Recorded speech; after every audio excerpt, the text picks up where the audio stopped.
Stand and Deliver. Written by Gulheru.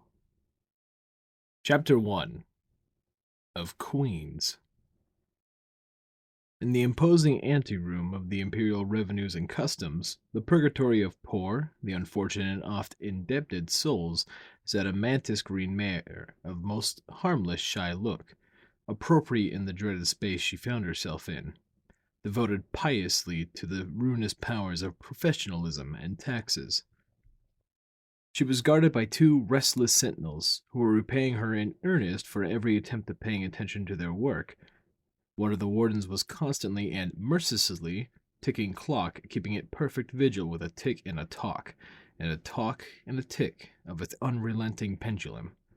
The other was a perfectly vigilant secretary, keeping to the constant and merciless scribbling in some documents, with a squiggle and a wriggle and a squiggle of her unforgiving quill.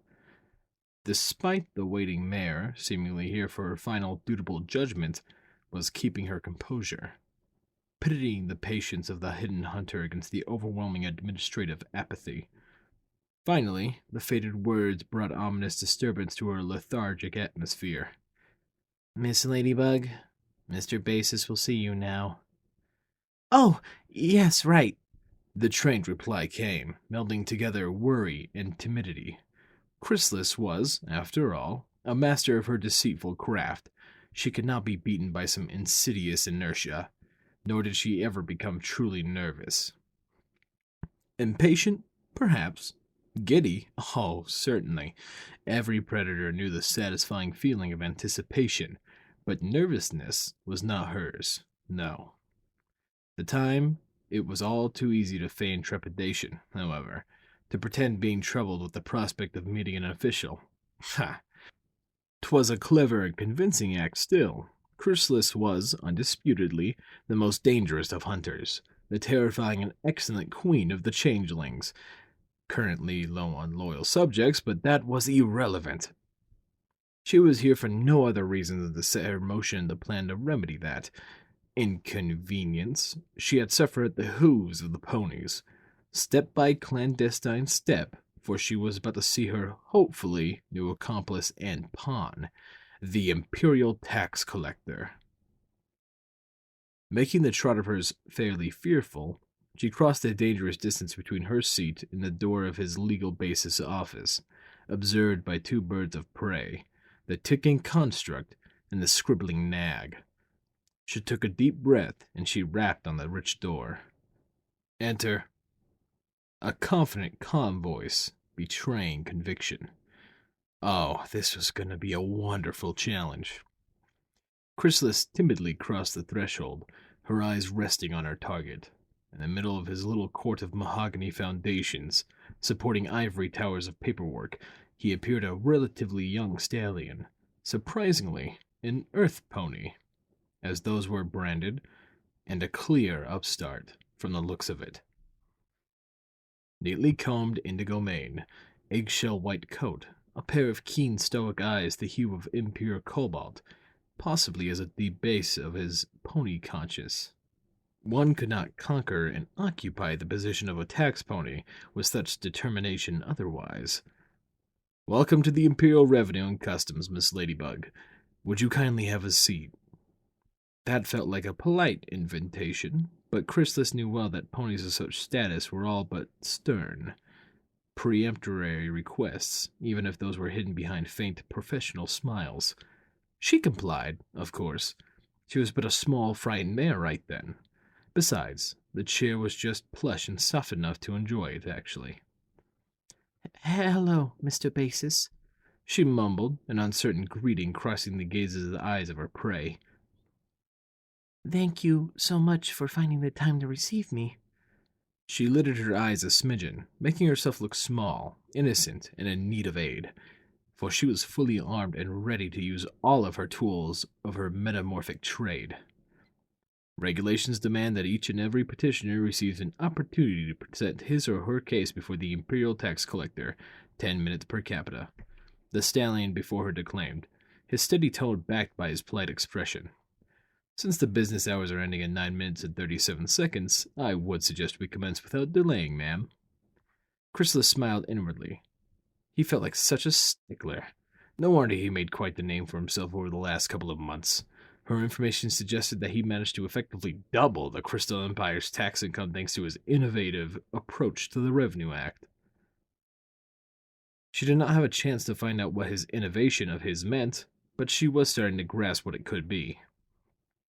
Yes, of course, Mr. Basis, she quickly agreed, willing to begin the hunt in earnest. Wonderful. Your money or your life? Tally ho? E- Excuse me? The stallion shook his head, his expression never losing that plastered, gracious smile. My apologies, an old habit. Would your case be that of regulating mandatory financial charges and levies, or regarding an inability of fulfilling your legal obligations, putting up your economic situation at risk of failing to support the well-being of yours and a member of your household, ma'am? Chrysalis sat more firmly in the plush softness, quickly regaining her composure after this strange and interesting bleed-through, immediately patched up by the administrative gibberish. Yes, actually, Mr. Basis, my my case does involve some manner of reimbursement. I am searching for the correct way and pony to approach the matter. Understandable, ma'am. Would you care to specify? The stallion was all too eager to help.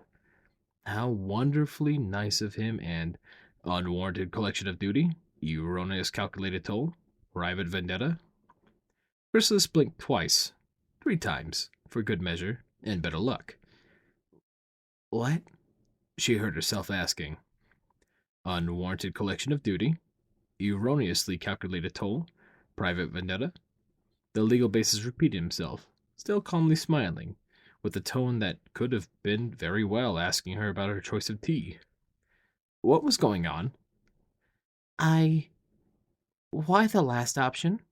Chrysalis asked the obvious, really, for now how else was she going to regain control of the situation? Oh, I rushed to explain, ma'am. The stallion leaped forward, joining his hooves on the desk in a pedagogic manner. His zaffry eyes focused on her and her alone. Although the Revenue Customs and Tributes and Contributions Act Anno Adamantis 843 is written in a transparent, intelligible, and trivial language, and the contained regulations could be considered lenient as far as tax systems are concerned, some of the Crystal Empire citizens showcase a rather antagonistic approach towards both of the directives and the tax ponies, hence why it's only fitting to foresee all options as possible reasons for the petitioner's arrival. Oh. That made a lot of sense, Chrysalis thought. That is, until her inner voice flung her away into a collection of transparent, intelligible, and trivial epithets that reminded her who she was and what she was trying to achieve here. I see, Mr. Basis. I suppose there is a selection of ponies that you find troublesome in such a way? She inquired. It was high time to be insidious and attempt to read through her paper pusher. Not a marked percentage, but it pays to be prepared, ma'am. Without any further warnings, and with the most casual of motions, the stallion opened one of the desk drawers and procured from it an actual makeshift club. Chrysalis' scheming called for a timeout, momentarily, in the presence of an oaken branch wrapped in beige jute fabric. Case in point, the stallion announced, pointing at the weapon. Was this still a series of inexplicable occurrences, or an actual comedy at this point? That's unbelievable? Legal basis grinned. Thank you, ma'am, but it is a simple defense measure, of slight sentimental value, no less. Why would you have a truncheon in the desk? Despite her best intentions, that outburst was inevitable. A little reminder of my previous line of work, I admit, but surprisingly helpful in the current, ma'am, the pony responded, his tone unfazed about the exasperation. So, ma'am, unwarranted collection of duty, erroneously calculated toll, private vendetta. Chrysalis looked aside and locked gazes with the wall, almost as if there was a number of individuals behind it, watching her misfortune and laughing. However, she had to keep the charade going, strong.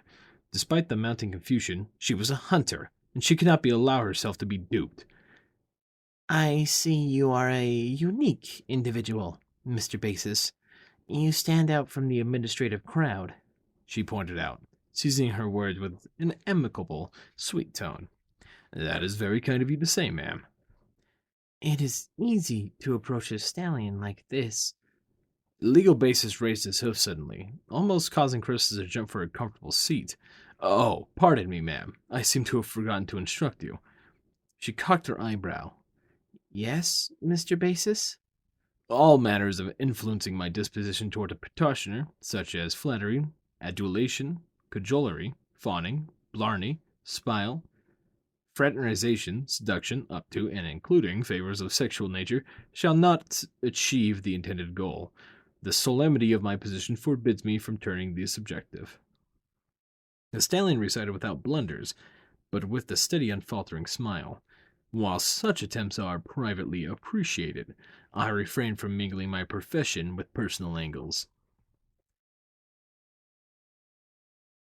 Now that was just unfair. Way to disarm her preemptively, and her favorite set of salacious weapons.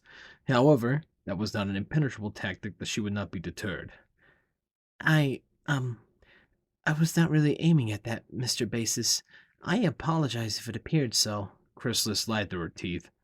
But that seems a rather limiting approach as well, if you don't mind me saying. The stallion simply shrugged. Pros and cons of our position, ma'am. Nothing else. However, may we proceed? I would not like for your time to be passed before we reach the nature of your case, ma'am. Whatever it might be, I am willing to offer my aid and find a solution to the best of my abilities. So, unwarranted collection of duty, erroneously calculated toll, private vendetta. He repeated himself like stuck in a music box. And the music was boring, too. Chrysalis furrowed her brow, on the inside, that is. She was not anticipating a pony of such a professional approach. Psychotically professional, even. Hmm, maybe that was his weak spot after all. She could play his game. There are many ways to ensure that whatever they would be talking about, that would never leave this room. If things were to go awry, why not indulge his demented dedication? Private vendetta. She simply stated. She did bite the side of her tongue, hoping that her instincts were not failing her preparation had done so. The pony's smile just widened. I see, ma'am. If that's the case, I will gladly provide a quick and efficient solution. Please, would you kindly rest your head on the desk? This will only take a moment. With the utmost politeness of an executioner, legal basis began reaching for the club, which spawned a rather vehement protest from Chrysalis. No, Mr. Basis, it's not against you nor your subordinates, She declared immediately. He stopped without delay, and yet she continued to eye his hoof hovering over the blackjack. This was going wayward. Let me be more precise, Mr. Basis. Safely more precise. She stated, surprised at the trickle of sweat traversing around her neck. I am but hoping to find a competent and capable aide in the Crystal Empire, and I am thoroughly convinced that you might be the pony for the job. The stallion's smile was still inexplicably perfect as he reached with his hoof. I see, ma'am. Thank you for clarifying. However, as an official, I am forbidden from discussing details of matters not regarding my duties during my working hours, as you surely understand, nonetheless. I will gladly hear you out as soon as that time passes. Please, would you remain seated for the next 5 minutes and 22 seconds? Suddenly, without even another glance her way, the stallion reached out for a dossier that was resting at the side of the desk. He opened it and immediately focused on the lecture and was not paying her further attention. Chrysalis was stunned. More than after a hypothetical knock on the head with his crude contraption. Was he such a fool, or such a marionette? Mr. 5 minutes and 17 seconds, ma'am. Please exercise patience. But 5 minutes and 15 seconds. A surge of fury bristled Chrysalis's fake green coat. This was unprecedented. A pony acting so. Was there even an adjective to describe this? Psycho-professional? Crazy competent? Crazy pedant? He was actively ignoring her only because her Her case was not a tax collector one, and he had to wait until his shift was over, which was like 5 minutes from now? What was going to happen next? He was going to take a tea break after the end of his shift and ask her politely to wait through that too? Sigh. Calm down, Chrysalis. Calm. This was not a disaster yet. Just a little train wreck, but salvageable, just like that said wreck. With a deep breath, she decided to sit tight after all. A minute has passed and Legal Basis was still enraptured in the documents, keeping the contents hidden from her view. She was forced to remain silent, looking at the place of mahogany furniture and ivory paperwork like a bored lapdog on a soft cushion. And it was such an austere, puritanical place, this office. Actually, it could use some curtains. Right there. Emerald, maybe? And a paint job. Definitely all of this crystal blue was nauseating. Oh, maybe a potted plant? A ficus would do wonders for the space while maintaining. How much longer still? She clenched her hooves, looking for a clock, only to realize there was none in the room. Not even an hourglass. Wait. What?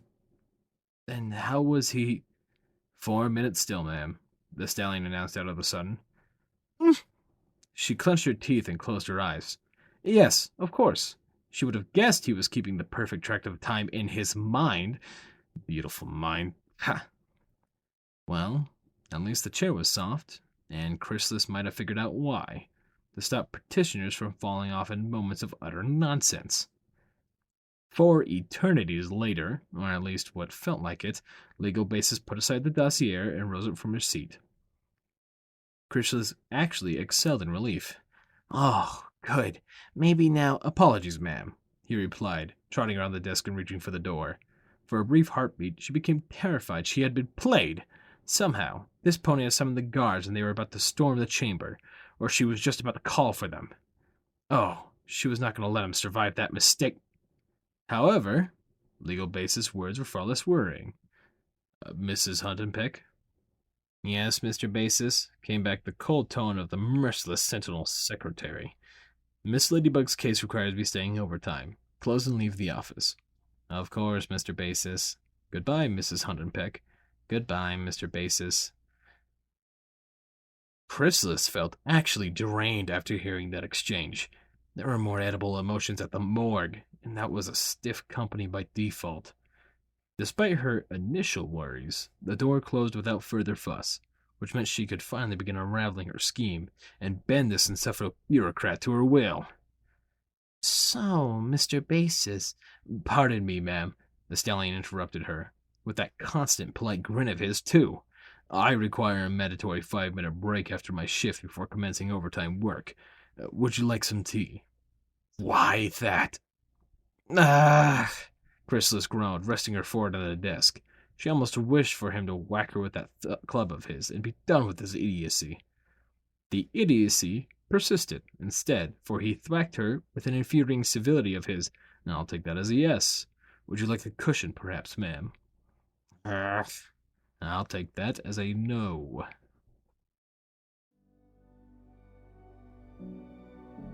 If you enjoyed today's story, consider liking and subscribing to be informed of any future uploads. This has been Firehearth, and thank you for listening.